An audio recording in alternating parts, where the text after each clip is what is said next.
결국은 금액이 크면 종부세도 막 몇천만 원까지도 막 나오는 경우가 있단 말이에요. 몇천만 원까지요? 그렇죠. 정말 그거는 푸어가 되는 거죠. 아, 진짜. 네. 호탕한 재테크입니다. 오늘은 절세미남 양경석 세무사님 모시고 공동명의 1주택자 종부세 절세 방안에 대해서 들어보겠습니다. 옛날에는 대출금을 갚으면서 살았는데 요즘에는 세금을 갚으면서 살게 됐다 이런 말이 많더라고요. 근데 실제로 제 친구가 결혼해서 남편이랑 공동명의로 집을 한 채 장만했거든요.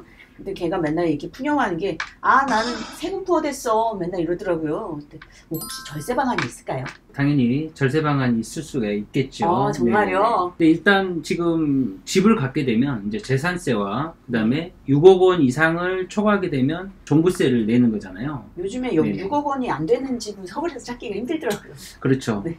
예. 다만 이제 1세대 1주택자는 뭐 11억까지 종부세를 안 내니까 세금이 좀 부담이 덜하긴 하겠죠. 지금 어쨌든 이 재산세와 종부세가 적은 건 아니라고 저는 생각을 하고요. 자, 그러면 절세는 어떻게 하느냐?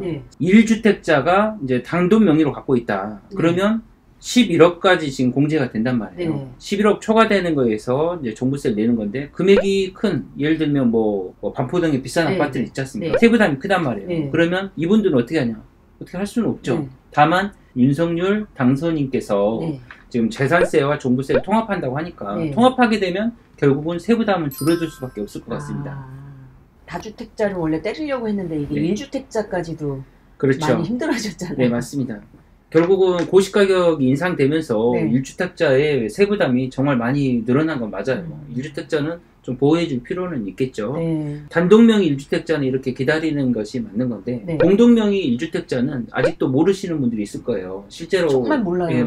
모르시는 분이 많더라고요. 너무 어려워요. 공동명의 1주택자는 이 새로운 세제 혜택이 들어온 게 있어요. 그게 뭐냐면 공동명의 1주택 특례라는 게 있습니다. 공동명의 1주택 특례요?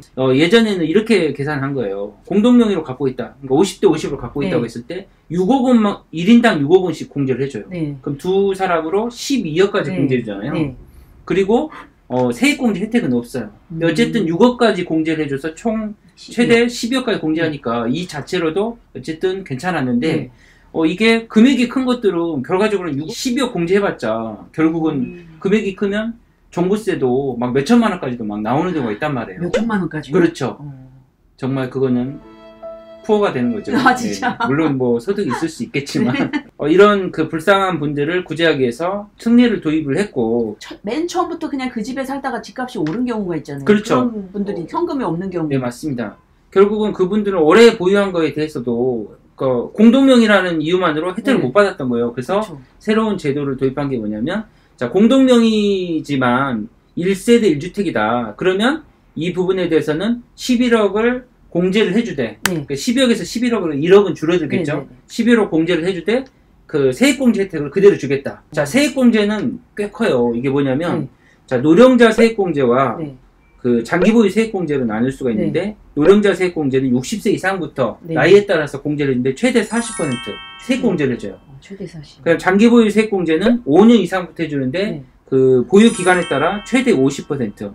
두 개를 짬뽕하면 최대 80%까지 세액공제를 해줍니다.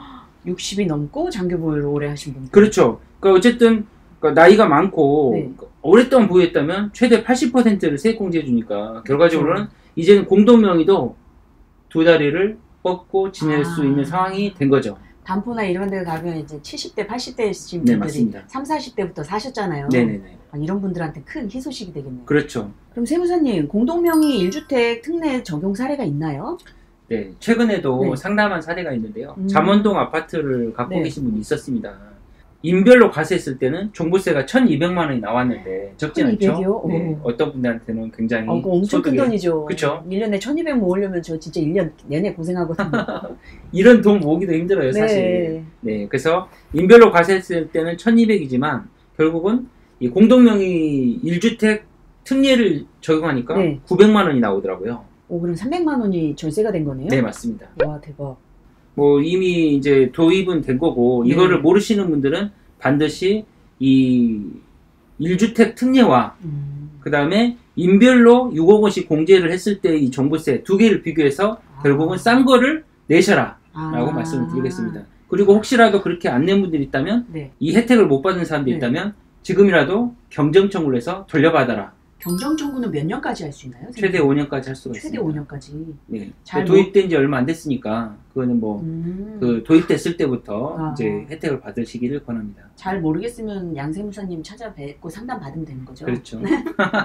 저처럼 이렇게 세금 부분 잘 모르신 분들은 우리 양세무사님 찾아뵙기를 바라겠습니다. 네. 그럼 오늘의 결론, 1주택자 공동명의 1주택 특례와 인별과세 비교를 해서 세부담이 적은 방법을 선택해야 된다는 게 오늘의 결론입니다. 세무사님, 저 이제 일어나야겠어요. 왜요? 세금 물러 가야 되거든요.